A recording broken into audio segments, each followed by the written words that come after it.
You're looking at the guy who destroyed a bathroom sink. Well, let's see what we can do about that.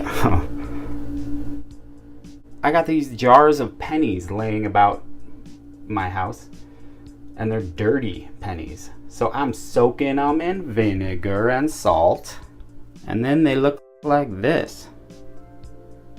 I'm gonna glue them down to the sink. Okay, a penny sink, perhaps we could call it.